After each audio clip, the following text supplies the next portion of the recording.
You able to hear that?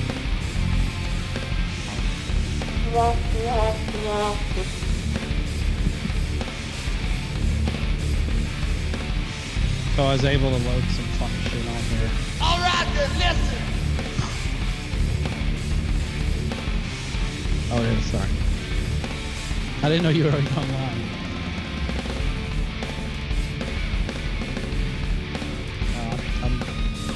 I'm going to use all that tonight and deal with it.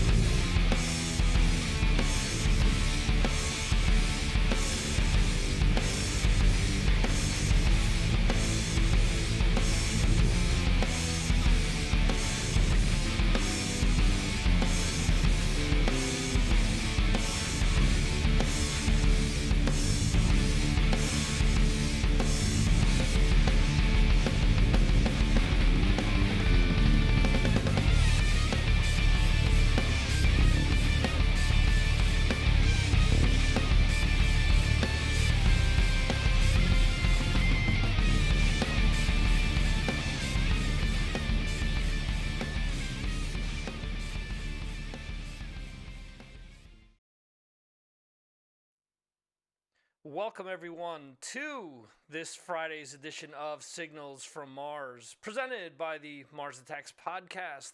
It is Friday, November 6th. For most of you people, it is the 7th for me already. But we have the first guest joining us at this time that we've had on the show, and we welcome the one and only Mr. Chris Czynszak. Chris, how are you, sir? Good. How you doing, man? Doing good. So, I've invited you on to be the first guinea pig here. Happy to be poked and prodded, I guess. Well, I don't know. Depends on how you look at that. But yeah. So apologize for looking off camera here, but I'm getting the chat ready here in Facebook if anyone wants to join us and send any messages our way while we're recording here and gabbing. You are more than welcome to do so. We are on Twitcher, Periscope. We're on Facebook and YouTube. So there you go. Anyone that sends anything in, I will read it on the air. So there you go. So Chris is known for a bunch of different things, only two that we can really talk about publicly. One being Decibel Geek Podcast, and the other being the ROCKNPOD Expo. Which of the two do you want to tackle first? This is visitor's choice. It's up to you. I guess we could do the... I guess we could talk a little bit of ROCKNPOD first if you want. Okay. ROCKNPOD is, for those that don't know, is a podcasting expo. Actually, instead of me saying what it is, you say what it is. Oh, man, I'm out of practice on the whole pitch thing. Well, essentially, it's an annual get together of rock podcasters, rock fans, rock artists, industry people. And it's kind of an annual hangout thing, and it works on different levels. It's like a trade show meets a fan expo, and it started. Our good friend BJ Cramp kind of helped come up with the idea with it for me, and then I kind of took the ball and ran with it since then. We started in 2017, and we would be going into the 4th annual, but now as COVID took care of that this year, we couldn't do it this year. But basically, it's a weekend it's a combination of a convention with panel discussions, artist signing sessions, meet and greets. Tons of podcasts do interviews with the artists that are there. It's kind of like Radio Row at the Super Bowl, where artists will be scheduled for interviews throughout the day, and they just go from table to table to table. There's a learning track for newer and advanced podcasters with tips and stuff on how you can do better with your show or start a show in breakout rooms. And there's also a pre-party concert, Sometimes there's an after party concert, and sometimes there's a comedy show. We're still just getting really rolling on the planning for next year, so nothing's certainly set in stone just yet. But that's the overall gist of what it is. Okay. Can we talk about things that people might expect for 2021, or is it too early to mention anything at all? Would you prefer not to talk about that? Would you prefer to shift to talking about maybe the ones that got away from previous years? Well, I mean, for 2021, all I can really share is that we're working on stuff behind the scenes right now. I mean, we've got a contract with the hotel. It is going to be at the same place we were going to have it this year, which is the Hilton Nashville Airport. And if you came last year to the Marriott, it's basically a block away from that one. And it's going to be cool though. Like we have, instead of one ballroom, we're going to have two ballrooms. So there'll be like a rock expo ballroom and then a podcaster devoted room. Because one thing last year that was a little bit of an issue was we had all the podcasters in this area in front of the stage and everything was in one room. And then you had the vendors on the other side of the room. But sometimes noise from the stage were affecting some of the interviews taking place. And so we want to have a better environment for them to do their interviews and hang out, record shows, because there's a lot of recording that gets done on site. So right.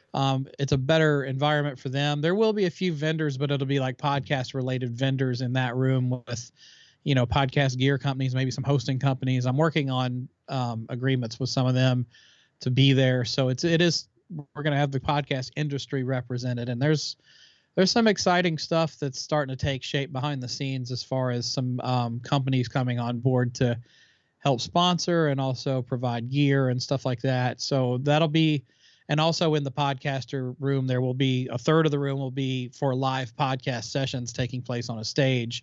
It won't be as loud as it was in the, last year where everything was in one room. So it'll be pretty cool. And we expect to have a lot of material brought out from that. And as far as the pre-party concert, that's something we're going to have to just wait and see, because as you know, like a lot of venues have been shut down for months. So it's like, what venues are going to be surviving and lasting that long. So, we'll have to just wait and see who's still around at that time. Right. I have a handful of venues that are interested in handling it, but we just have to see what takes shape. And then I'm working on trying to get a big name headliner guest before I build the guest list around that. But we've got feelers out to a few names you'll definitely recognize.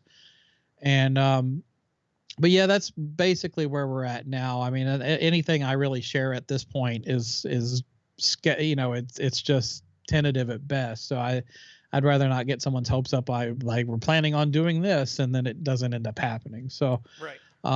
But we have hope that it's going to happen next year, and hopefully things will clear up, on the health side of things for everybody, and we can go forward with it. And if we have to do it in a different capacity where, you limit attendance or spacing, we'll work within whatever guidelines to keep people safe. And on that note, we are going to plan to do a bit of a virtual side of it at the same time. So people that are unable to make it, there will be some virtual stuff going on that you can be a part of. So, because that's really taken off with virtual conventions. I didn't really want to just do an all virtual convention this year, because one of the biggest charms of ROCKNPOD is that it's where you go to actually meet up with people. So that's kind of one of the best parts of it.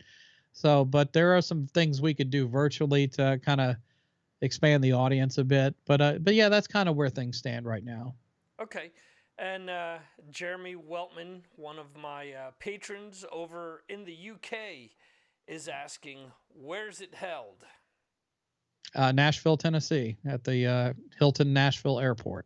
And I've got a date, but I can't announce it just yet, because the Hilton has worked with us to provide a good discount for the rooms. And to be quite frank, part of our venue space is covered by people booking at the hotel. So I don't want to prematurely announce the dates and then people book at other places. And once we go live with the website, which will be in the next couple of weeks, there will be a link to actually book your room there. But I'll just say it will be in August of 2021. That's a pretty fine-looking website you have there. I wonder who put that together or helped you put it together. A guy that probably did way too much work and worried himself more than he should have over it. Perhaps, he's not known for being Larry David-ish at all. No, not at all. So there you go. As far as past years, we've talked a lot behind the scenes about what goes into it, and people that you've discussed to possibly get on the expo. Can you talk about people that you've reached out to in past years and haven't been able to lure them in for whatever reason?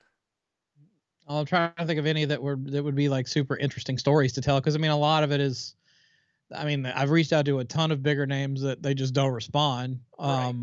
But there's certain ones where you would think they'd be a shoe-in to want to come. Mm-hmm. Mostly guys that live here, and for whatever reason they couldn't make it. Well, obviously the ones that are publicly known, Brian Head Welch from Korn was supposed to come in 2018, and literally 2 weeks before the event, Jonathan Davis's wife tragically passed away in California, and he had to bow out because the whole band decided to be there for him, like they should have. Right. And went to California for the funeral. So, you can't predict death. So, and I wasn't upset with him, and most people understood. I had a few people get kind of bent out of shape about it, but if somebody in your family died and you needed to go to a funeral, it's perfectly understandable. And then of course the other one was Vinnie Vincent, which, listen to my show if you want to hear all the details on that. Right. I'll just say the rumors are true, and not an easy person to work with. Right. But those are the two that are kind of well known. But then other people like Billy Sheehan, he lives here, and he really wants to come. He's aware of it. Aaron and I interviewed him for Decibel Geek, and he couldn't have been nicer. He's just one of the nicest people. And he's, every year he's like, I'm definitely on board if I'm in town. Well, as you know, Billy Sheehan tours like more than just about anybody on the planet. So it's always worked out to where either he's out of town or he's just getting back from like a European tour and he's just out of it and he can't do it. Right. But I hold no ill will for Billy on that. I definitely hope to have him next year. Just all depends on his scheduling. And then who else? Well, Mark Slaughter came the first year. He was kind of a last minute surprise. We finally got him to agree to come like 3 days before the event, and he showed up and was really great to everybody. And got on stage and did a nice interview with John and Mark from Talking Metal, and that wasn't even planned. He was just willing to do it, and signed anything anybody brought up to him. He hung around for a while and was just super down to earth. And I've interviewed Mark and gotten to know him, and I've run into him a few times over the years here in Nashville, and he's always really cool. And he's, and he's all ever since the first year, he's like, if I'm in town, I'll be there, but he's always out of town. So, John Karabi, much the same. John's aware of the event, wants to come because a ton of his friends are always at it. So right. He's he's on the road a lot. The majority of it is people that are on the road. The only person I can think of that was like, I'm not going to say hateful, but I don't think they got the concept of ROCKNPOD being beneficial to them. And this is not, and he's not in great health right now from what I've heard, and this is not me taking a shot at him, but Sylvain from the New York Dolls. He lives here, and I'm a massive New York Dolls fan, and I've loved them for years, and he's been on my bucket list to get to the expo for years. And I reached out to him, and we talked on the phone, and I was explaining it to him, but I could just tell he was just kind of like, eh. And then finally I was messaging back and forth with him, and he told me, he at the time, this was 2018, he said that there was going to be a New York Dolls book coming out that he was going to publish in September, and our event was in August. And I said, well, this would be a good event to kind of pre-hype the book coming out and get people interested. And he just responded with, well, when I want to do an interview, on your podcast, I'll talk to you. But the Rockin' Pod thing is just not for me. Okay. And I took that a little hard. I explained it, how many different shows are going to be there. And it's just a perfect, but he wasn't having it. But that's fine. Not everybody gets it. But that did rub me the wrong way at the time. But I don't hold any hard feelings for him. Maybe he's just, I don't know, has some type of phobia about being around people or something. Who knows? Or maybe possible. germaphobe, or I don't know. There's a million things, but yeah, I get what you're saying. We have Anthony Visconti II checking in with us on Facebook saying, hi, dude, stay safe. Likewise, Anthony. Hope you're safe as well. I mean, the only thing that I can add to that, and I've been going back and forth with someone at a label in a good way over the course of the last week. We've been talking about different things about, PR stuff and about doing stuff on the web and social media and just, some outdated, antiquated antics that some people have and just different facets of the music industry in general. I mean, for us, I've been podcasting for 11 years. You've been doing it for about 10, if I'm not mistaken. How many people at the beginning were like, podcasting, what's that? And it's a 180 now where it's like, oh, you don't have a podcast? What's wrong with you? It's like the complete opposite, Yeah. So, I could see how there's kind of a disconnect with somebody who might be, I don't want to say age-wise doesn't get it, but I think a lot of people until this pandemic really took place, for a lot of bands, didn't see the benefit behind it and maybe have decided to throw their ring in podcasting because they've got nothing else going on. What I'm constantly wondering when you see, hey, I don't know, Devin Townsend starts a new podcast, and it's like, right. Okay, well, that's cool, but is he still going to be doing this when this is all over, because, right. Keeping a podcast going isn't easy. And right. I know that a lot of people just think it's, hey, let's just throw it up there and I'll just make money and I'll be this and I'll be that. And no, it's not quite that simple. There's hard work that's involved in doing a podcast. And I think we've all seen it over the years where people have said this, I'm going to start one. How much money will I make? It's like, well, not exactly. There isn't really that much money to be had, unfortunately, unless you're coming with a homegrown, with already a homegrown audience. Right. So I make that point to a lot of people who, say, hey, well, why does Eddie Trunk and why does, Chris Jericho and Jamie Josta and all these people have these sponsors and have these millions of, dollars behind them or get money off of this? Well, it's because they're coming from another industry where they're dragging all this stuff with them. So right. It's not, there really isn't any other reason. Again, we're independent podcasters. We've been doing this for so long, and I'm sure if we could make, tons of cash off of it, we would have found the secret by now. But, Well, you mean you're not making tons of cash right now? What's wrong? I've got a tree in the backyard. It has a big sign on it, podcasting tree. And but you bring up an interesting point, and that's something I've noticed. And initially the pandemic kind of, obviously it caused anxiety for everything, but especially for ROCKNPOD, because it's like, oh my God, are we going to be, because it sucked having to cancel this year because we had real good momentum coming out of last year, and then right.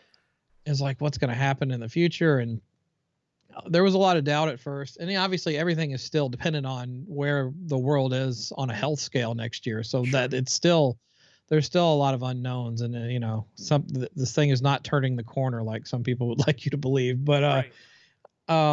But I have hope for vaccine and treatment and all that, and so I, for now I have to plan as if. But to go back to what you said about a lot of these rock artists, picking up a mic and doing this type of stuff.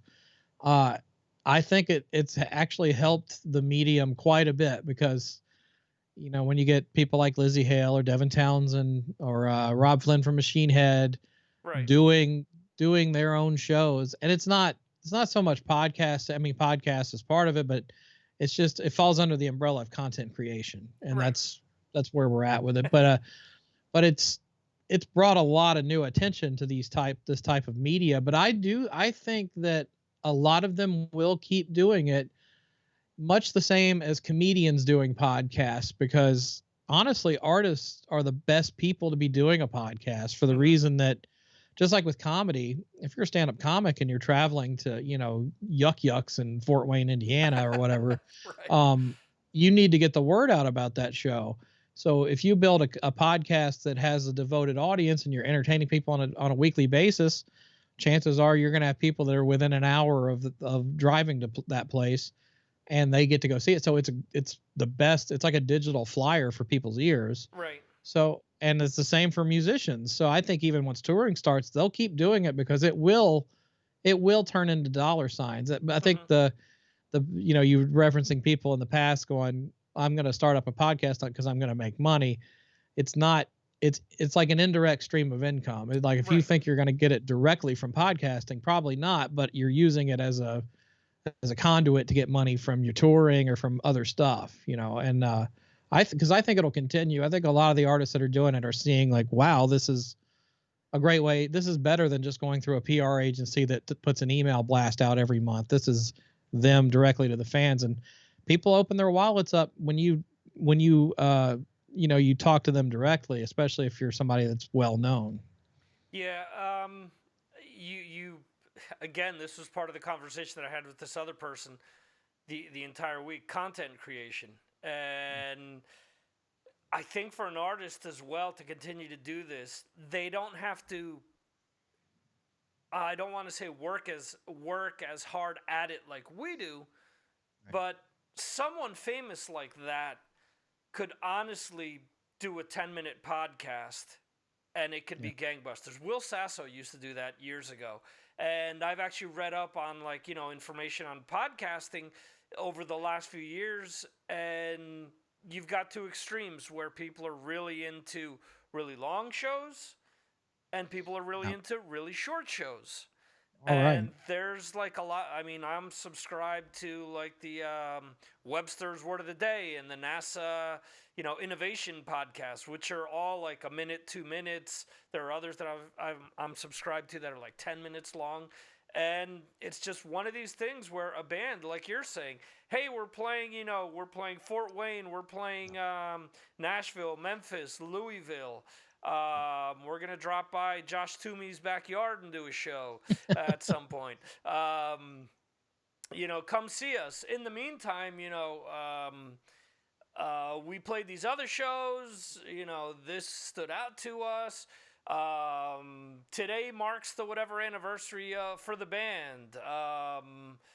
Just some little like story, some little tidbit. And honestly, it doesn't have to be, when you're using bookends like that, it doesn't have to be that long to captivate your audience. I always think back, and here's my cheap plug for my Patreon show, but this last week's show was all about crowdfunding. And I talked about how Metallica for Death Magnetic had this setup where I forget how much I paid, but every day you got a clip that was between 30 seconds to 10 minutes long. And little by little, they were feeding you information about the album. They were giving you, behind-the-scenes stuff, just footage from, like, shows and just different things where it was like, okay, what are they releasing today?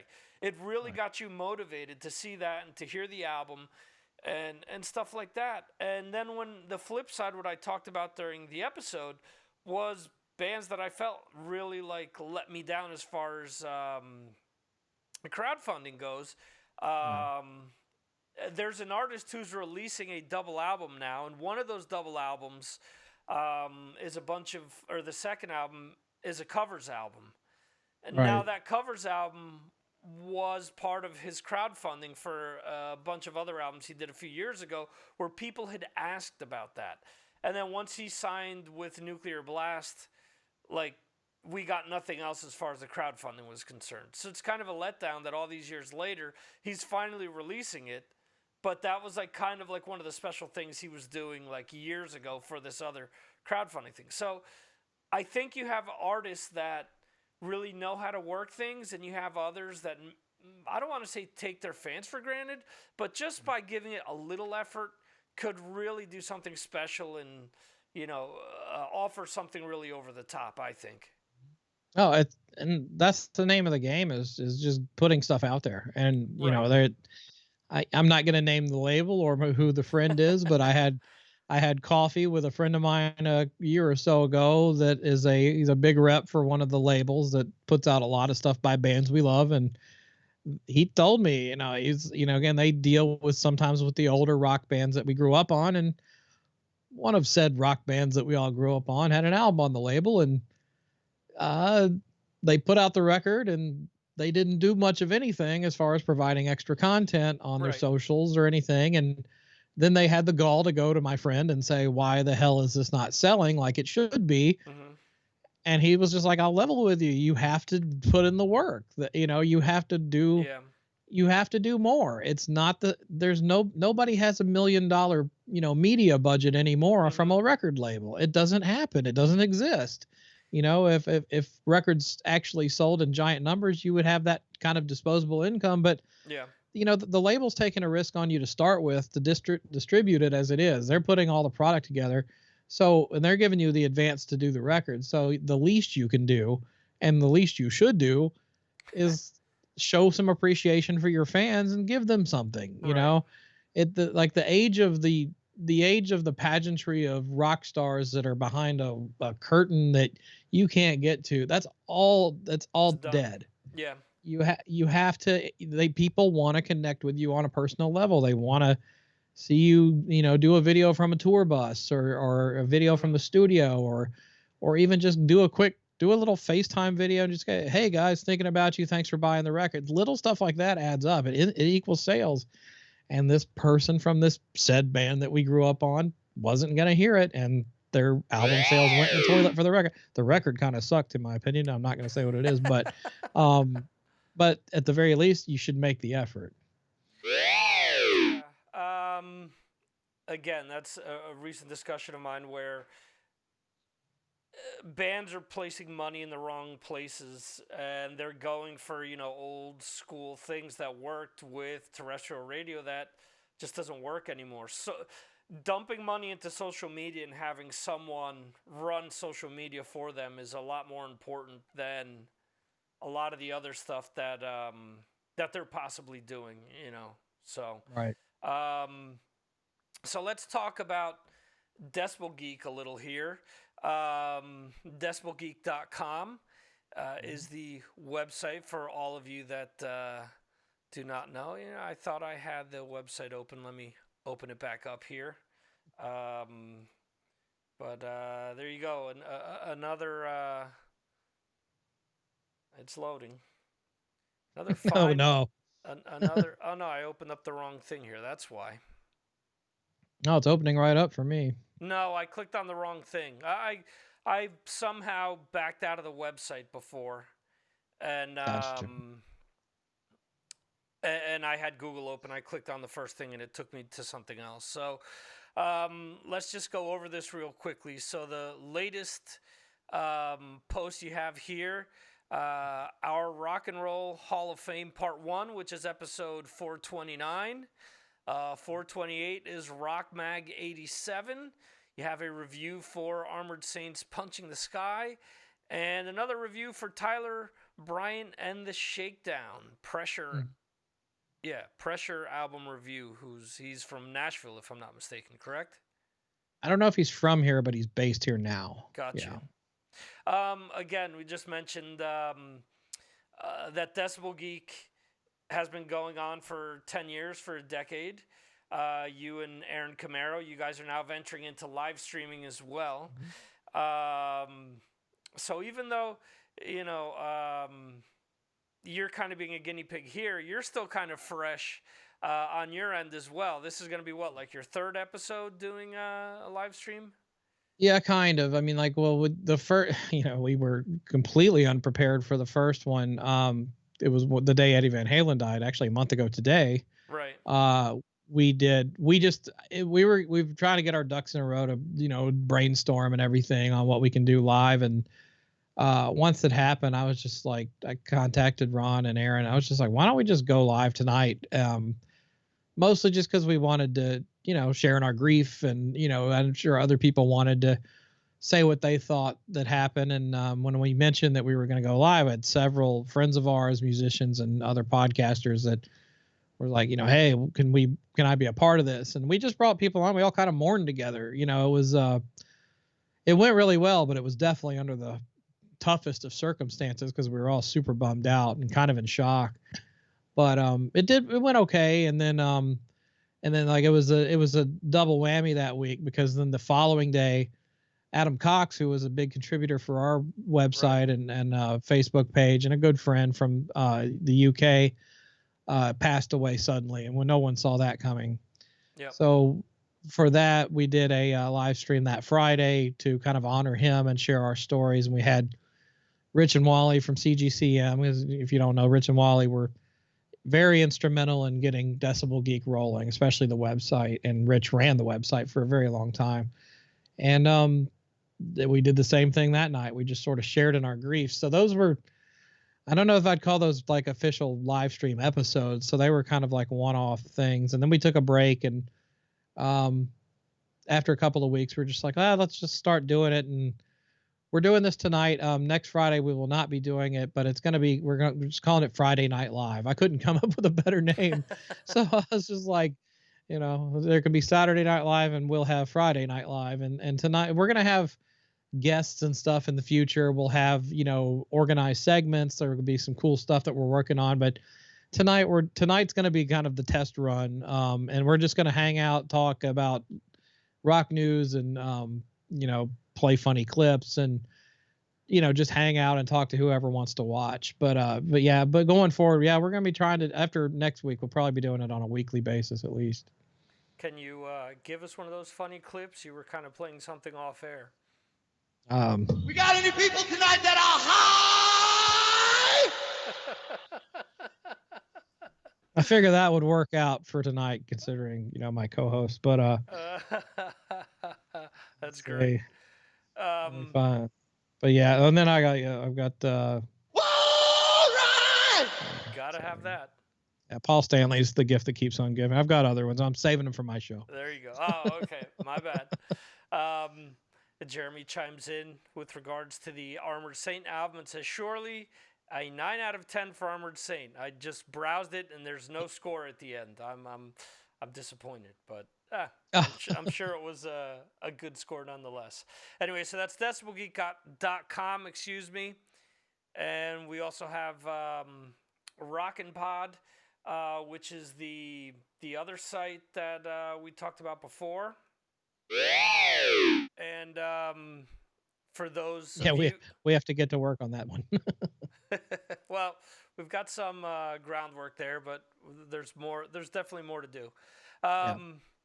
For those that don't know, that are coming here, maybe because Chris is on the show, visit MarsAttacksRadio.com. We did a nice rework of the site here. Just posted the new releases. Let me just go over that real quick and see if there's anything that piques Mr. Cinzak's interest for today's new releases. We had the new Fates Warning, A Long Day, Good Night.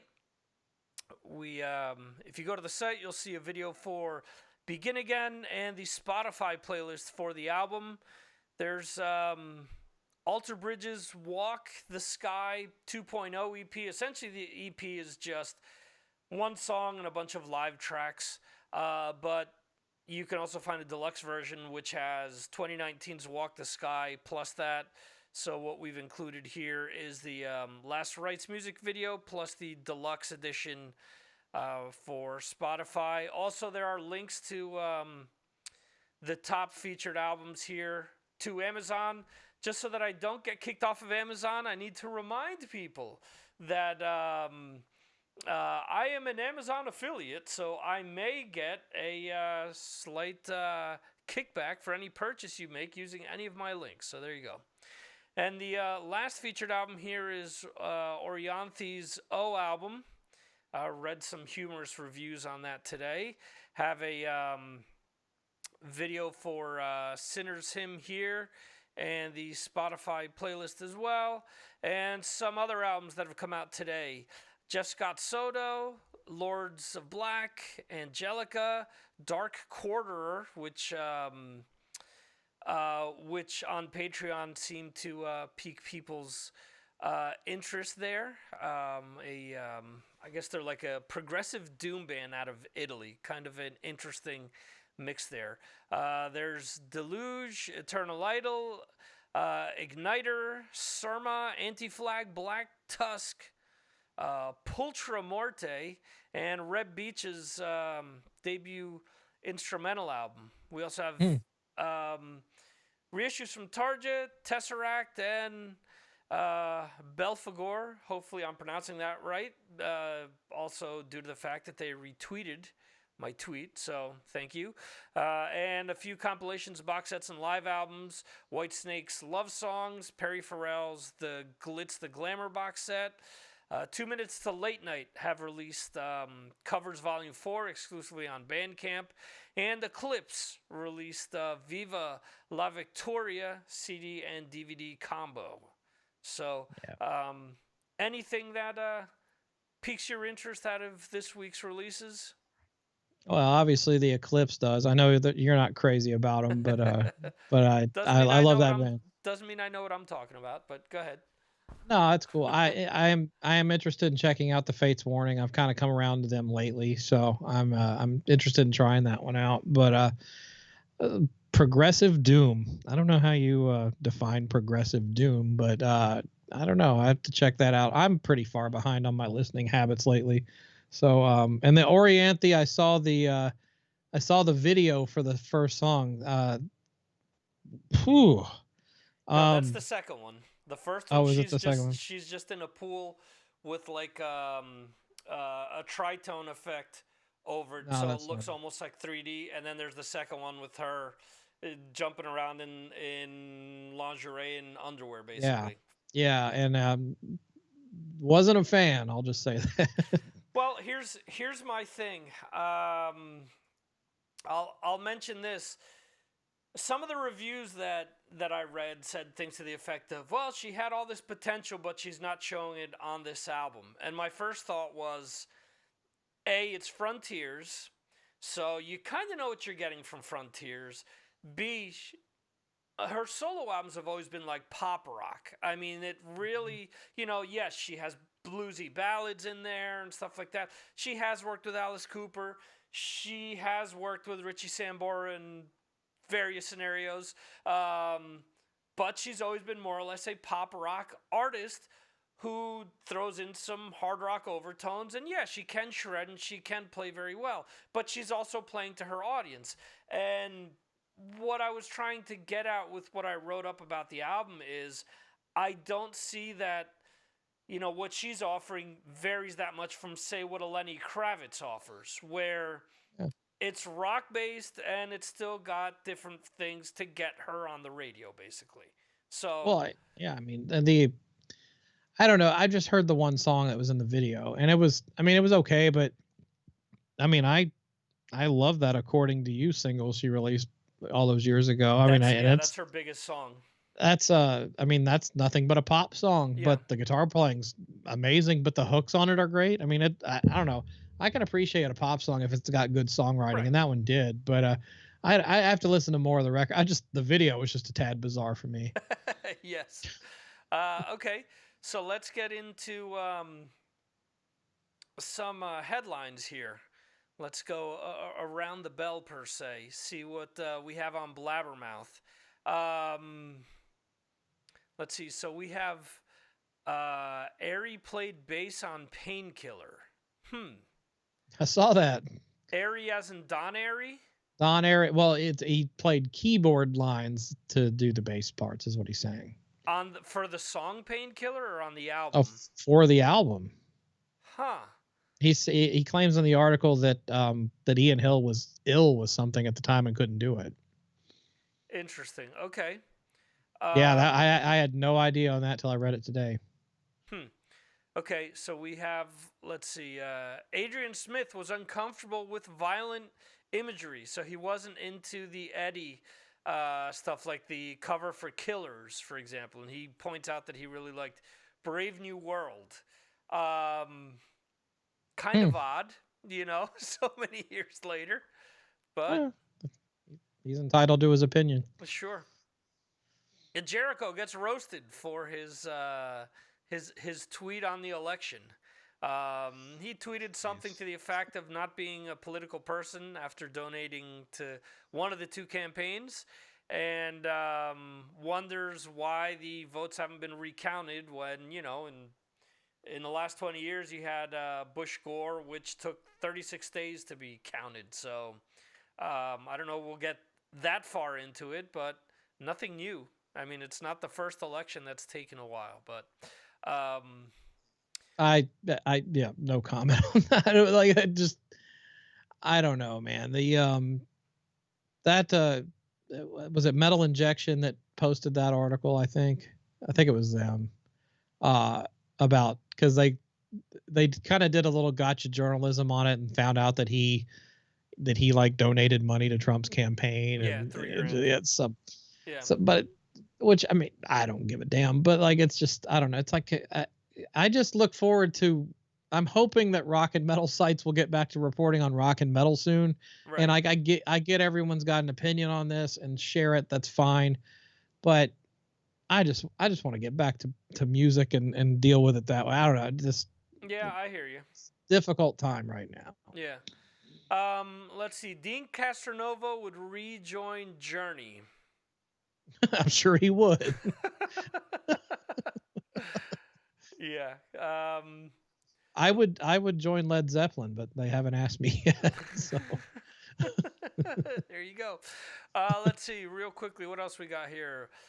Striper's Michael Sweet laments amount of negativity he received from supposed fan based on his political views. Michael Sweet, who has been at ROCKNPOD previously. Queen and Adam Lambert share Somebody to Love performance video. Scorpions celebrate 30th anniversary of Crazy World with fact video. Were you a big fan of that album? Oh, yeah. I love that record. It's a great one. Okay. Let's see. Seven Dust Morgan Rose, Controlled Chaos solo EP, track listed and cover art unveiled. Ted Nugent says George Floyd was a punk thug criminal who committed suicide on fentanyl. Okay, thank you, Uncle Ted. Watch Fate's Warning music video for Begin Again, which I mentioned before. Axis TV bids farewell to Sammy Hagar's rock and road trip with hour-long series finale. Yeah, I think Ian Wadley's throwing a party tonight. Have you watched the show before? Yeah, I think it's actually a pretty entertaining show, and if anything that focuses on our genre, I'm happy to watch. Okay, cool. Miles Kennedy says his new solo album has a lot more electric guitar than Year of the Tiger. Wasn't that like an acoustic album? So I think if he plays like one open A chord with an electric guitar, he's already beat the past album. Well, Miles Kennedy and Ultra Bridge, I'm just guess one of those weird people. They don't click for me. I enjoyed the first record they did with him, but it's I don't know, and I don't care. I just don't like him singing for Slash. Axel Kennedy is what I call him. He tries so hard to sound like Axel. Do you have anything in your sound bank there, which is like somebody cheering or similar? Oh, you mean like this? Like that? I essentially wrote kind of the same thing today when mentioning their EP. I really like the music. I really like the music, but I can't take his voice. I really like that first album, But then after that, he's just progressively. It's like, for all the shit that Scott Stapp gets, he's a mix between Scott Stapp and Eddie Vedder. He's got the Earl thing going on, and it's just I hate it when I hear him singing with Slash too. Well, and don't get me wrong, he's talented. He's got range. Yeah. He can sing. But it's just, I don't know. It's just something about the tone of his voice just drives me up the wall for some reason. Agree. Seether releases full band acoustic version of Dangerous. I really like this new Seether album because it's heavier than anything that they've done since their first album, which I really, really like. I think their first album was great. It's one of the better hard rock albums of like the late 90s, early 2000s, but typical band that got, one big ballad on the radio, and then every album needed to have, a repeat of that song, essentially. Right. And let's see, Whitesnake releases music video for a remix version of Love Will Set You Free from Love Songs Collection. Are you looking forward to this Whitesnake Love Songs compilation? No. I like some Whitesnake, and I even like some of their ballads, but do you need a record full of their ballads? Well, it's got 3 unreleased ballads. Yay. And looks like Jeremy agrees with us with regards to Alter Bridge here. Let's see, since we've only got like a few minutes left here, we're going to hop to some things that are maybe a little bit more oriented towards stuff that perhaps with the Decibel Geek crowd may appreciate more. So we usually touch upon, Metal Injection and Metal Sucks and PRP and Kerrang and stuff like that. But we're going to jump on over to Sleaze Rocks. Okay. Let's see. Sleaze Rocks has... All right, interview with Sister Sin guitarist Jimmy Hiltula is one of their headlines. Are you happy that Sister Sin is back? I liked what I heard. And they broke up like what, 3-4 years ago, I think. Yeah, something like that. Yeah, we played them on the show a few times back when we played music, and but yeah, I liked them. I'm interested to hear what they can do. Okay. Interview with former Killer Dwarves guitarist Mike Hall. I read that. That's actually a pretty interesting interview. Okay. Yeah, he's I think he like completely left the industry. He left after they made Dirty Weapons, which, a lot of people think is their best record. Right. But he had some interesting takes on why they didn't get bigger than they did. He doesn't bash anybody, but it's interesting to hear his perspective on what happened. And although, man, I love Jerry, the guitar player that took over for him, and Method to the Madness was the next record. And Jerry wrote a lot of the songs on that record. And, if you haven't checked out Killer Dwarfs Method to the Madness, check it out. It's a great record. Yeah, that's probably my favorite album by them. So, let's see. They have interview with John Bush frontman Armored Saint. A little dyslexia there. With Armored Saint frontman John Bush. Let's see what else. They also interview Wicked. And the Rest in Peace Eddie Van Halen, which, as you mentioned before, happened a month ago exactly today. Time flies by, man. Yeah, it feels like it was just like a week ago. Yeah, it absolutely does.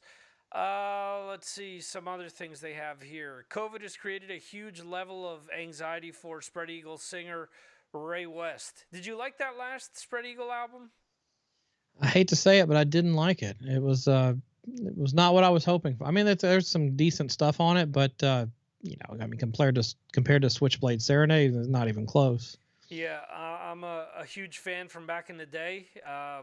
He was probably part of one of my worst on-air interviews, only because really? I had a really bad cold and just kept coughing and couldn't stop coughing. And he was great. I sucked. But yeah, his voice just... the angst and the like edginess that he had to his voice just like isn't on this new album. Like like you said, the some of the stuff is really cool, but Well, it's go ahead. My main bitch isn't really his voice. I mean, his voice is okay. It's different, but it's just there's not the hooks aren't quite there like I was hoping for. You know, like they wrote that first record, they had some seriously memorable riffs and melodies on. This one just didn't have it. There was just a lot of plodding stuff on it, you know. Yeah, his solo album is actually really good. I don't know if you've ever heard that. The thing is, the solo album came out, I want to say the middle of, I don't know, maybe it was 2005, 2006, but it's more of like a corner, like a Kill Switch Engage type thing with like some industrial overtones. But his voice is like on those first few albums where he's like screaming and he's really into the stuff. And there's a lot of great hooks and different things in the songs. It's called All Points West. And I think that's great. So when I heard this, I was like, it kind of falls flat from everything he had released previous. Well, and I'll have to check that out. But was he one of the many Red Dragon Cartel singers? I don't believe so, because it was like somebody named Ray was the singer when I saw them, but I can't remember. I thought it was Ray West, but maybe it was somebody else. No, because he had something go on in his family where he had to like adopt his nephew. And I know he had been away from music for a really long time because of that. So I don't think he was, you know, if I recall correctly, he wasn't part of Red Dragon Cartel. Speaking of someone who's part of Red Dragon Cartel, bassist Anthony Esposito thinks that Lynch Mob's Wicked Sensation Reimagined is a mediocre album. He's right. Again, for me personally, I really do not like Oni Logan's voice on this at all. I mean... that's one of the complaints I have about it, but it's like it's as misguided as when Bon Jovi did the This Left Feels Right record. You remember that? Nope. Yeah, I'm an admitted Bon Jovi, well, at least I was an admitted Bon Jovi fan. They put out, it was like where they took a lot of their old songs, did acoustic versions of them, but like turned them inside out, changed the tempo and everything. And it was just god awful. And this reminds me of that. It was like, this album was almost a perfect record in my opinion when it came out. And it's like, why would you butcher all these songs and try to reimagine them? It just seems dumb to me. But this is the second reimagining, because he did Revolution or whatever that was called with Anthony in the band, with Robert Mason. And it was the same thing. He tuned all the songs down. He changed some of the tempos. And he actually made the songs heavier in some aspects. And some songs came off cool, like Paris is Burning and Tangled in the Web were like ultra heavy. So I appreciated that. But a lot of the other stuff just kind of didn't work. Well, there is one of the songs off of Smoke This that is just him acoustically with Robert Mason, which sounds better than the freestyle rapping and scratching on the original. But yeah, but I mean, I don't know. I'm just, maybe I'm a weird fan, because I know a lot of the artists think, well, they want more of they want to hear those songs again. And it's like, to me, it's like, just write a new record, do new songs. Like, quit living off something that was great 30 years ago. And it's bad enough that you're recycling it, but it's worse that you're turning it all upside down like that. I don't know. I think I got through 4 of the songs on this, and before I shut it off, and I was just like, I can't listen to the rest of this. It's just awful. Yeah, I forced myself to listen to it, unfortunately. Last thing here to bring up, John Corabi has finished manuscript on his life story via Paul Miles and hoping to publish it next year. Are you looking forward to a John Corabi autobiography? Sure. I mean, if anybody has great stories, it's Krabby. I mean, he was one of Aaron and I's favorite interviews we've ever had on Decibel Geek, you know, and we were just talking about the Motley record, but he's got an interesting story to tell. I mean, when you consider, you know, the years with the Scream, but then also the years in between Motley Crue and now, you know, I've gotten to know him a little bit over the years, and just from what I've heard, you know, he's really had to pay his dues. Like, you know, once you're in Motley, doesn't guarantee you're going to be like well off for the rest of your life or anything. Like he's had to really scratch and claw to get where he is now. And he's a self-sustained musician now, but for a long time, you know, just like our friend David Ellefson, you know, he had to do the regular guy stuff. And, but he really knows how to spin a tale. Like when we interviewed him, I told him, and I've told him twice since the times I've run into him, I'm like, you seriously need to start a podcast. It's like, cause he's a great talker, you know, I think it would be a must listen podcast cause he's so open and honest, you know? And, yeah, so I'm very much looking forward to the book. Similar deal to what we talked about before. I mean, even if he'd chop it up into 10-minute segments where he's telling like little stories and little anecdotes, I think he'd have people coming back, you know, week after week. You know, you could really milk that. So he'd be a great podcast host, I think. Yeah. So before we sign off here, decibelgeek.com for the website, Nashville ROCKNPOD Expo.com when that's ready to go again. As far as the social media stuff, where should people go to hit you up? Is there one central location, or do you just want to rattle those off? Well, I mean, you can look up Decibel Geek Podcast on Facebook page, at Decibel Geek Pod on Twitter. I think it's /Decibel Geek on Instagram, even though we don't use it quite enough. But then if, you know, I have my personal page, and, you know, just, if you're having trouble with my last name, just go to the search in Facebook and punch your keyboard and it'll probably bring up my name. It doesn't happen like whenever I write podcast up. Whenever I write podcast up, do you know whose name comes up? Josh Toomey. I shit you not. Whenever I write the word podcast in Facebook, his all right, let me try it. Comes up. Let me try it. Yeah. So you just hit podcast and then hit search? I start to type podcast. Like I could be typing in Decibel Geek Podcast, hoping that your, you know, stuff will come up, or I'll be writing up like my stuff. You know, check out the Mars Attacks podcast. And as I'm typing in the word podcast, the like suggested person to link to, or the suggested thing to link to on my end is always Joshua Toomey. I get Podcast Rock City. Let me see. Let me load Facebook up here for all to see. It's just the Google algorithm. Oh, yeah, create a post. What am I doing? Going nuts here. Yeah. That's not loading. Why is it not loading? Oh, although if I click on people in my search results, he's the first one that comes up. And I know why, because he's got Talk to Me podcast in parentheses next to his name. Huh, maybe that's why. So that's why. Otherwise, he's just Mr. Podcast. There you go, Mr. Podcast. Anyway, I want to thank you for coming on the show. You have the live stream coming up in about an hour, right? Actually, it's going to be in about 2 hours. So, okay. Yeah, it'll be at 9 o'clock Eastern, 8 o'clock Central. Okay, and where can people go to check that out? You can go look up Decibel Geek TV on YouTube. It'll be on there, or on the Decibel Geek Facebook page. It'll be on both. Okay. Can people check out replays of that? Yeah, well, on YouTube you can. It'll be available for replay on YouTube. Okay. There you go. Chris, thank you for joining me. It's been a blast. If anyone wants to know what it's like to be on the phone with us, this is basically it. This isn't that far off from what our typical conversations are like. Well, a few less F-bombs than normal, but yeah, pretty close. Yeah. In any event, thank you guys for watching. Whoever's watching live, thanks to people that listen to this on the replay or listen to the audio version, which will be sent out on the RSS in a few days, early next week at some point. And thank you. Till next week.